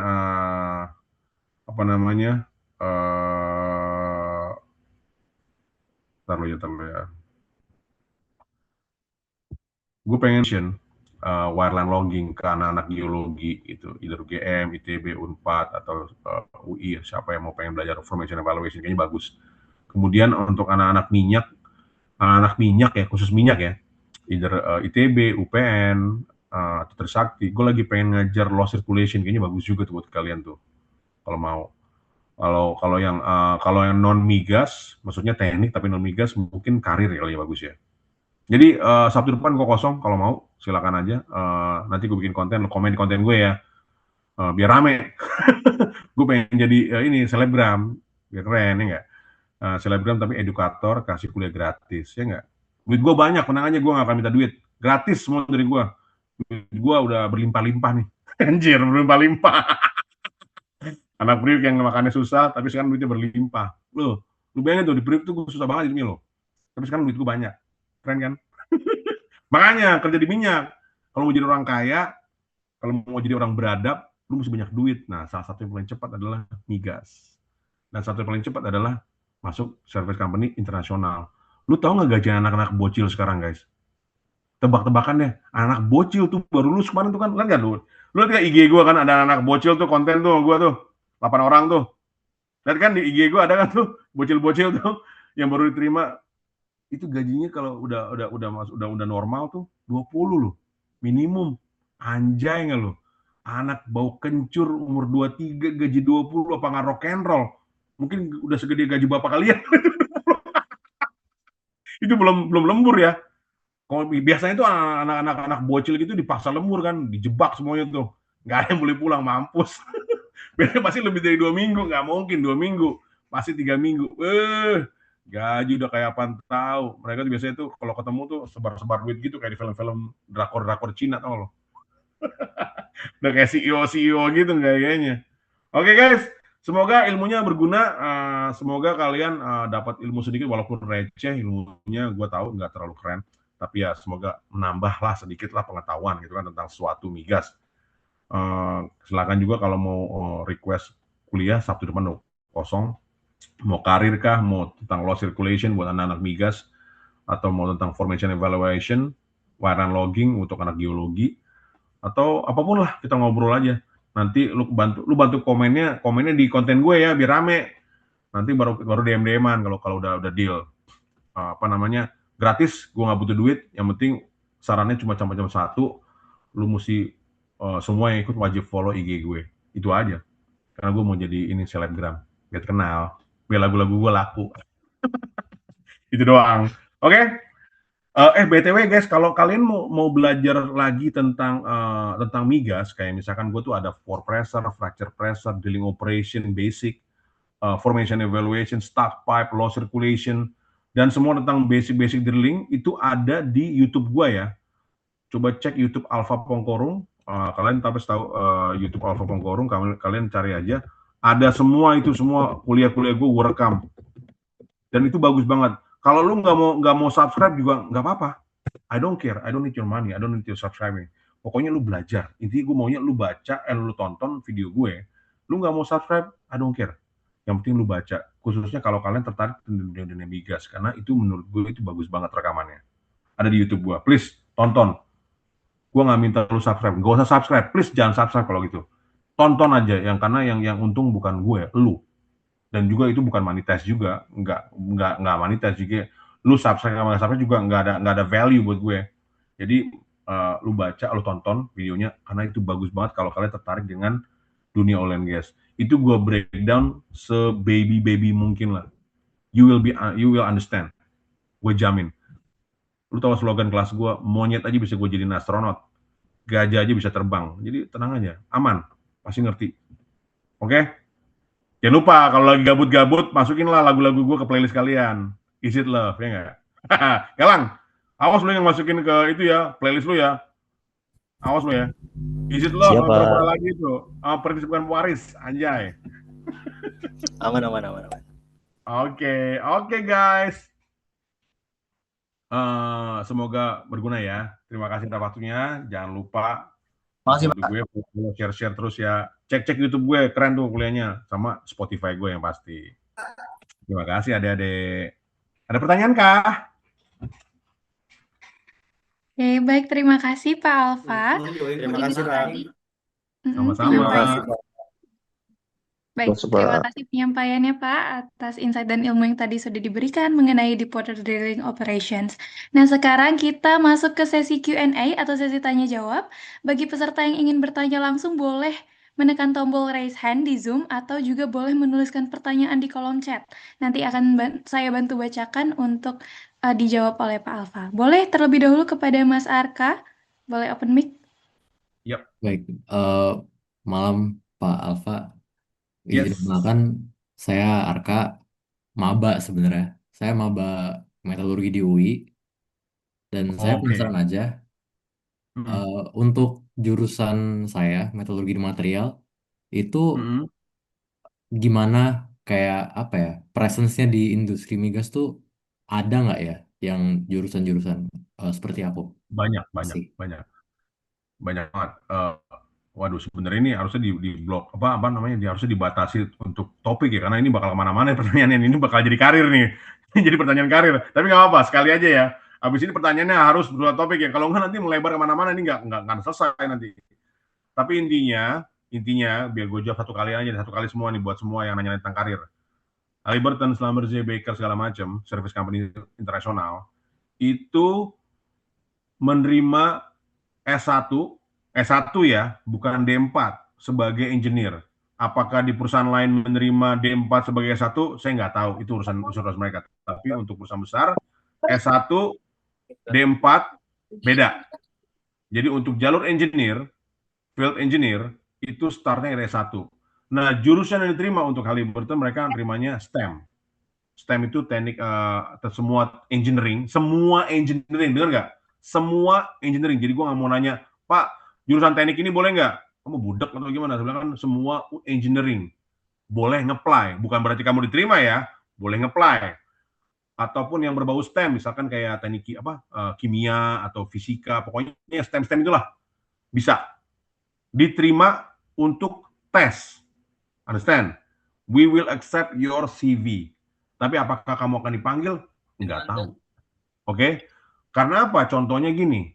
Makanya saya bilang nama kampus IPK dan jurusan itu ngaruh. Kenapa? Contoh, kemarin di ITB kampus rekrutmen, itu yang naruh CV itu 12.000. Kamu pakai logika nggak? 12.000 itu mungkin lebih banyak dari nonton BTS kali. 12.000 CV-nya. 12.000, lu logikain 12.000. Gimana orang mau filter berdasarkan kamu skill kamu? Nggak ada yang peduli sama skill kamu. At that point, dia hanya lihat kampus kamu, IPK kamu, sama jurusan. Dia ngapain? Dia ngecek-ngecek kamu bisa nangkep ular pakai mulut, atau ngendarin naga, atau menaklukkan api. Bodoh amat. Ngerti nggak? Ya itunya dulu lah, seperti yang bilang tadi. Jadi hati-hati di situnya. Oke? Jadi semua teknik bisa, STEM bisa biasanya. Apakah kalian akan dipanggil? I don't know. Tapi pasti bisa di-accept. Nanti tinggal bersaing tuh, biasanya tuh Halliburton tuh nerimanya untuk tes itu 1.500 orang. Nanti yang diterima 20 biasanya, 20 sampai 25 orang. Oke? Jadi lebih baik kalau misalkan kan nanya, "Mbak, jadi persiapannya apa? Sertifikat apa?" Nggak usah sertifikat. Itu di-mute dulu dong. Aduh, berisik banget ya. Ini nih orang. Mute dulu. Coba di-mute dulu nih. Nah. I am is. Ya sama aja lagi nih. Yaudah, pokoknya intinya gue jadi lupa mau ngomong apa lagi tadi gue. Aduh, shit. Tadi gue ngomong apa sih, guys? Gue gampang lupa kalau ada yang ini. Tadi ngomong apa ya, Galang? Roselli, tadi gue ngomong apa ya? Sertifikat. Nah, jadi banyak nanya, perlu nggak sertifikat? Enggak. Kalau kalian mau ngelamar perusahaan besar sebagai fresh graduate, nggak ada yang peduli sama sertifikat kamu. Kamu bisa naklukin naga juga, they don't care. Yang penting lu IPK lu bagus. Sekarang itu makin tinggi standarnya minimal 3,25 atau lebih. Kemudian jurusan lu bagus, teknik kalau bisa. Kemudian kampus lu mesti bagus. Ya, what do you expect, seperti yang gue bilang tadi. Ini ngomongin perusahaan besar ya. Kalau perusahaan yang lain-lain ya itu urusan mereka, saya nggak tahu, saya nggak ada komen. Tapi perusahaan besar ya pasti maunya yang terbaik dong. Gimana kamu punya perusahaan terus maunya orang-orang bego? Kan nggak mungkin. Masuk akal nggak sih? Ya kan? Tahu dari mana dia bego apa enggak, Pak? Ya saya nggak tahu. Saya nggak tahu dia bego apa enggak. Tapi saya juga nggak tahu kamu tuh bego apa enggak. Ngerti nggak? Saya juga nggak tahu kamu bego apa enggak. Saya juga nggak tahu Galang bego apa enggak. Tapi saya tahu Galang dari ITS. Saya tahu Galang Toyota, Nike. Ya mendingan gue gambling ke Galang lah. Ngerti nggak sih? Logikanya begitu kan? Ngapain gue gambling ke merek wadidaw? Kalau udah tahu si Galang Toyota gitu. Walaupun gue nggak tahu, ya mungkin aja Galang ternyata oneng gitu kan, kita nggak tahu juga. Tapi minimal gue gamblingnya chance-nya lebih besar sukses gue di Galang atau di Roselli misalkan. Sedih ya? Ya iya, emang hidup ini nggak pernah sempurna. Memang pahit ya, tinggal pilih aja lu maunya gimana, berjuang lebih keras lah. Emang lu pikir waktu gue lulusan teknik geologi Unpad. Beberapa orang bilang keren. Tapi gue ketemu sama anak ITB juga minder dulu. Teman anak ITS, ITB, UGM, ngeri-ngeri sedap lah. Gila loh. Walaupun teknik geologi dulu top 3 cuma 3 kan. ITB, Unpad, sama UGM.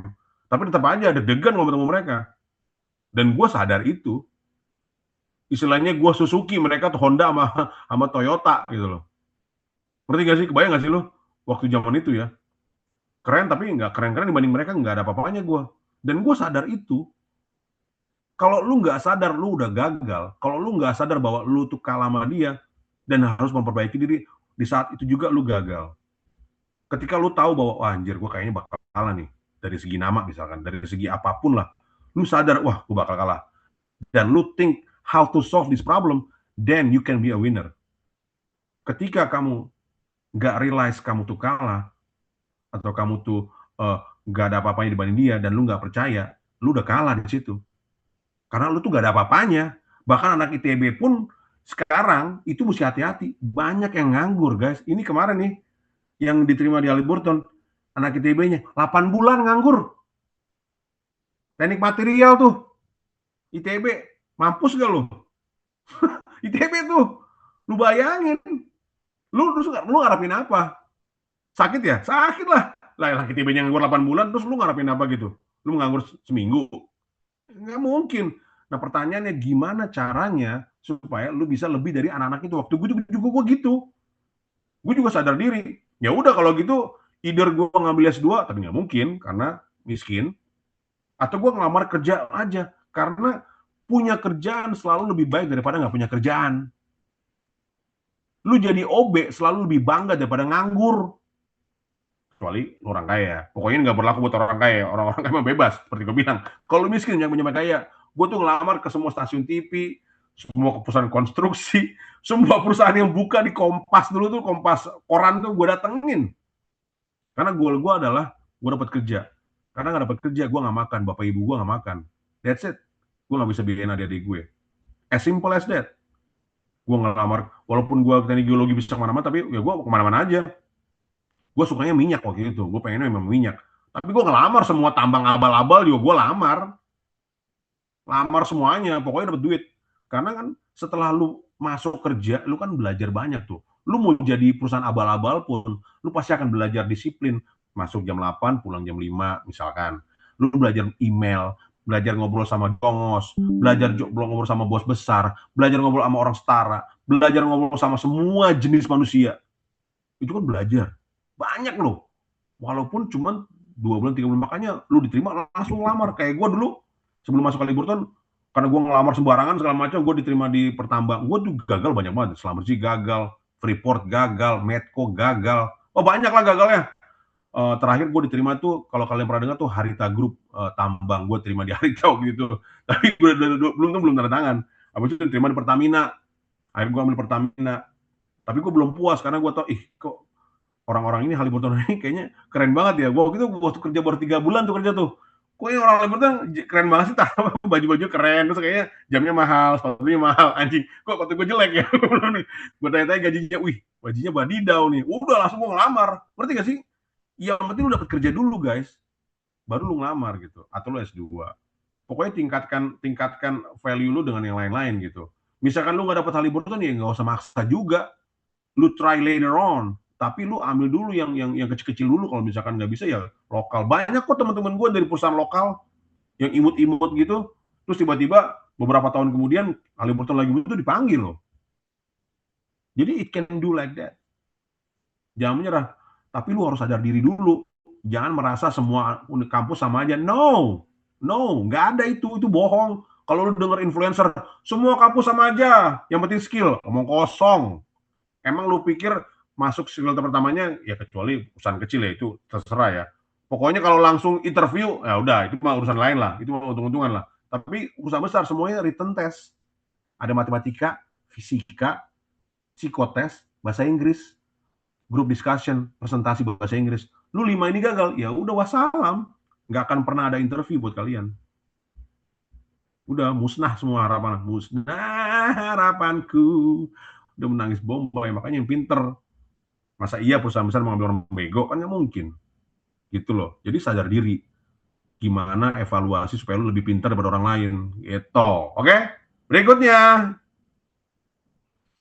ada tuh yang apa tuh, ketolak SLB hiring.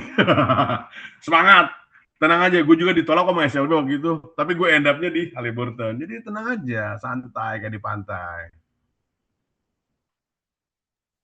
Oke, selanjutnya boleh untuk Mas Fawaz. Apabila ada pertanyaan.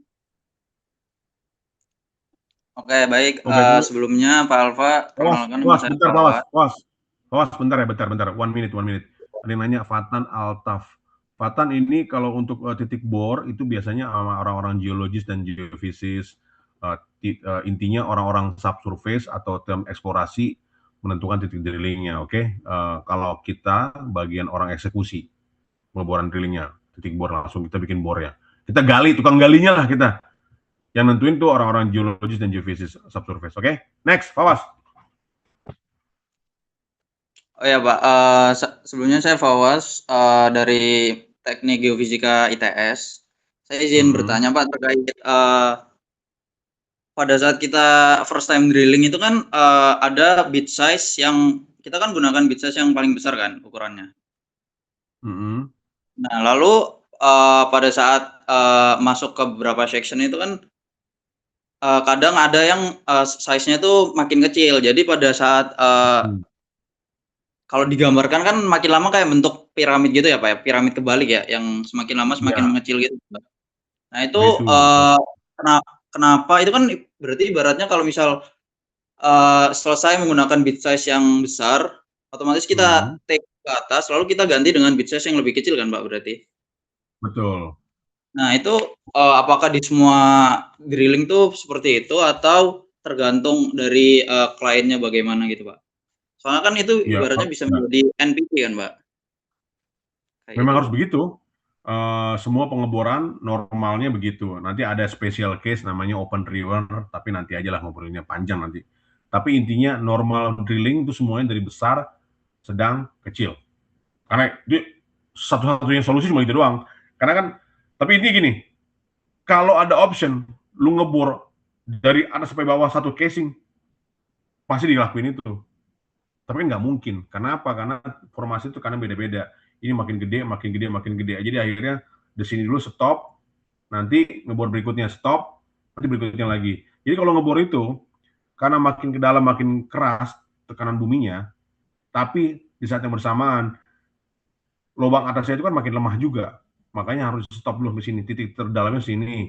Lanjut lagi lebih kecil lagi, lanjut lagi itu jadi normal drilling begitu. Walaupun nanti kamu belajar suatu hari nanti ada namanya open reamer atau open section, digedein lagi di bawah kalau udah kekecilan gitu. Cuma biasanya kosnya lebih tinggi. Itu pakai special reamer, namanya special bit lah, open reamer. Tapi untuk menjawab pertanyaan kamu, yes, itu normal dalam pengeboran. Standarnya begitu, gede, sedang, kecil. Baik, Pak Ini Alfa, yang terima kasih Sabila atas nih, penjelasan. ada batasan umur nggak untuk fresh grade? Fresh grade biasanya maksimum 2 tahun pengalaman, oke? Kalau mau ngelamar untuk untuk yang jalur pengalaman biasanya harus sesuai dengan posisi yang dilamar, gitu aja. Untuk nanya-nanya masalah welder, saya nggak ngerti. Saya fokusnya ke engineering untuk yang field engineer doang ya. Berikutnya siapa? Baik, selanjutnya boleh Mas Izan. Terima kasih, Pak. Izin bertanya, dari perspektif Bapak, kalau misal jadi anak muda yang zaman sekarang, selain IPK sama kampus yang ternama, skill teknis apa ya, Pak, yang kira-kira Bapak bakal fokuskan sebelum masuk ke tier 1 oilfield service gitu, Pak? Ini sekali lagi ini buat fresh grade ya, Izan? Bukan? Iya, iya betul. Buat fresh. Seperti yang gue bilang tadi, sebenarnya perusahaan besar ya, Zan. Mereka nggak peduli sama skill kamu, Zan. Ngerti nggak sih? Mendingan kalau kamu mau bener-bener mau nambah sertifikat, misalkan nih, yang lebih berguna, mendingan lu kursus bahasa Inggris. Lu bagusin bahasa Inggris lu tuh. Karena semua tesnya dalam bahasa Inggris. Ketahuan lu bisa bahasa Inggris daripada lu ikut-ikut sertifikat apa namanya well control lah, apalah nggak dipakai juga. K3 lah nggak ditanyain untuk perusahaan besar ya. Karena semua sertifikat yang pakai gitu itu di-provide sama Halliburton. Nanti dikirim kita kalau dia mau. Dan kita di website kita udah banyak tuh sertifikat online, video langsung dapat banyak banget berlimpah-limpah. Gua kalau running sertifikat di layar gua nih bisa 100 kali, malas gua ngapain, nggak dipakai juga. Jadi nggak ada yang peduli sama sertifikat kamu. Kalau kamu tujuan kamu masuk kerja, mendingan lu naikin IPK, lulus cepet, kampus bagus, jurusan bagus, dan belajar bahasa Inggris yang bener. Latihan bahasa Inggris yang bener, karena semua tes dalam bahasa Inggris. Nah, satu lagi, apalagi Bang? Belajar matematika sama fisika dasar. Itu semua tesnya ada matematika sama fisika. Sama psikotes. Latihan 3 itu penting tuh. Matematika dasar, fisika dasar, psikotes, apalagi namanya sama bahasa Inggris. Sama latihan presentasi dalam bahasa Inggris. Udah itu doang. Karena kalau kamu nggak lolos, kamu nggak usah ngomongin sertifikat, nggak ada yang nanya lagi setelah itu. Nanti setelah kamu diterima ngobrol sama HRD, nah penting nih belajar namanya soft skill. Kamu ngobrol sama orang-orang psikologi itu, belajar cara ngomongnya enaknya gimana, supaya nggak terjebak dalam pertanyaan-pertanyaan dodol, jadi akhirnya jawabannya dodol juga. Lu mesti belajar itu juga. Tapi yang paling penting lu lolos dulu semuanya. Matematika, fisika, bahasa Inggris, psikotes, group discussion. Udah, lu nggak usah pusingin yang lain. Kalau mau kursus bahasa Inggris aja. Oke? Baik, Pak. Terima kasih. Sama-sama. Oke, mungkin satu pertanyaan terakhir, Pak, dari Mas Michael. Boleh? Oke. Selamat malam Bang Alfa. Aku udah sering nonton TikTok live-mu sama ini Asik. di IG kan. Widih, tapi Nah, kamu denger lagu saya nggak? Cuma nonton TikToknya dong, denger lagunya nggak? Masukin playlist nggak? denger Bang. Coba lihat IG tuh. Oh, Udah gua mantap. tag tuh Bang. Asik. Ah, udah di tag. Yang mana? Di Jadi IG. lupa ya, lu pada apa namanya bikin story lah tentang lagu-lagu gua tuh tag tuh. Udah nanya-nanya lagi, banyak banget nanyanya nggak di tag lagi story gua. Lagu gua banyak tuh di IG, di TikTok ya. Gas. Dia Coba pertanyaannya aku apa, Michael? mau naik sih Bang kalau Bang Alfa kan pernah ada pengalaman di Ultra Deep Water ya. Itu kan Mm-mm. pasti yang dipakai platformnya kan submersible ya kalau nggak salah ya, apa enggak drill ship ya. Itu kan, Ada yang steady stop ataupun drill ship, tergantung. nah itu kan pasti kan kapal itu kan pasti dia kan terombang ambing sama arus tuh, Bang. Pernah nggak Mm. Bang kayak ada problem di bagian stabilizernya itu? Atau sejauh ini emang lancar-lancar aja? Kalaupun ada problem tuh biasanya disebabin oleh apa gitu, Bang? Jarang sih ya. Rata-rata kan mereka sebelum sebelum masuk ke lokasi kan ada inspeksi kan. Jarang banget. Gua nggak pernah sih ngalamin kegagalan malfunction di apa namanya sistem suspension ya. Rata-rata kan udah. Jadi rig itu nggak akan bisa beroperasi kalau belum ada inspeksi kan. Inspeksi sini kan beneran nggak ada di bawah tangan. Jadi ini dipastikan ininya nih riser connect-nya benar-benar bekerja, suspensinya benar-benar bekerja. Jadi gua nggak pernah mengalami hal itu ya. Belum pernah mengalami hal itu. Karena seperti gue bilang sebelum mulai ngebor inspeksinya gila-gilaan itu dari oil company, dari internal dia, sama dari negara perwakilan. Jadi ceknya banyak banget gitu. Gue belum pernah mengalami hal seperti itu. Ya pun kalaupun kena pasti kan udah ada ininya lah, udah ada SOP buat penanggulangannya. Gitu Michael. Mantap, Nah ini Bang. tadi yoi aman. Sekali lagi nih host ya, ini ada Nabila Sakira. Katanya di teknik dibutuhkan skill Pak. Otomatis sertifikat skill dibutuhkan nggak? Nggak Pak. Ya seperti saya bilang tadi, teknik dibutuhkan skill, betul. Otomatis sertifikat skill dibutuhkan. Jadi kalau kamu nggak diterima kan nggak ada, semuanya jadi omong kosong, ngerti nggak sih? Pertamanya diterima dulu sama perusahaan tersebut, baru ngomongin sertifikat. Kalau kamu nggak diterima ahli Burton, kamu mau punya sertifikat mengendarai naga juga nggak ada yang peduli kan?